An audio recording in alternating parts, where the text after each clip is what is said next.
Bonjour, je m'appelle Manon, j'ai 9 ans et comme toi, j'adore faire du vélo. Il y a quelques semaines, j'ai fait une mauvaise chute. Avec beaucoup de chance, je m'en suis sortie avec une grosse bosse et quelques égratignures. Et oui, je n'avais pas mis de casque. Alors maintenant, on a tous décidé de s'équiper de casques. Même toi, maman. Même toi, papa. Manon, tu as raison de vouloir mettre un casque. C'est important. Cela peut te sauver la vie. D'ailleurs, je vais t'aider à le choisir si tu veux bien. D'abord, parlons du choix du casque. Comment choisir la bonne taille?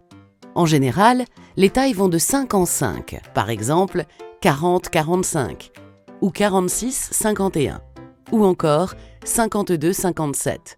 C'est simple, pour le savoir, tu repères l'étiquette. Ensuite, il faudra que quelqu'un mesure ton tour de tête. Par exemple, ici, si ton tour de tête est de 50, selon toi, quelle sera la bonne taille? Bravo, tu as raison. La bonne taille sera de 46-51.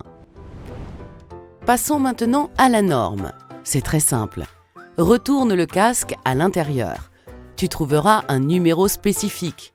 C'est important, car un casque de ski ne te protégera pas de la même manière qu'un casque pour faire du vélo. Tu comprends? Attention aussi à la date de fabrication. Pas plus de 2 ans conseillé. Attention aux achats d'occasion. Enfin, si tu achètes un casque d'occasion, vérifie l'état du casque. Il ne doit pas y avoir de choc sur la coque. La protection intérieure doit être intacte. Pas de fissures ni de déchirures. Maintenant que tu as choisi ton casque, parlons de la façon de le mettre. Il ne doit pas tomber sur les yeux. Là, tu vois, ce n'est pas bon. Il ne doit pas non plus tomber vers l'arrière. Fais un test. Tu dois pouvoir placer tes 3 doigts de manière horizontale pour couvrir ton front. Là, c'est bien, il est bien positionné. Le réglage du casque maintenant.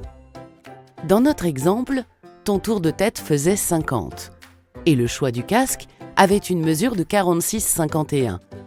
Du coup, il te faudra desserrer un peu le tour de tête avec la molette située généralement à l'arrière du casque. Maintenant qu'il est bien positionné et serré, on va pouvoir régler les 2 sangles. L'une doit pouvoir passer derrière l'oreille et doit être tendue, non vrillée, et l'autre, quant à elle, passera devant l'oreille, mais toujours tendue et non vrillée. Enfin, avant de partir, tu n'oublies pas de protéger ton menton avec la mentonnière, toujours bien ajustée et surtout non vrillée. Je compte sur toi. Tu sais Manon, ton casque, il va falloir en prendre soin. C'est lui qui te protégera en cas de chute. Donc, ne le fais pas tomber, car il doit rester en parfait état pour être efficace. Il ne devra pas présenter d'impact extérieur, ni de fissure intérieure. Le rembourrage intérieur, lui aussi, doit être intact. Pour le ranger et en prendre soin, laisse-le sur le guidon de ton vélo, comme cela, tu l'auras à portée de main. D'une manière générale, tu devras changer ton casque tous les 5 ans. C'est sa durée de vie moyenne.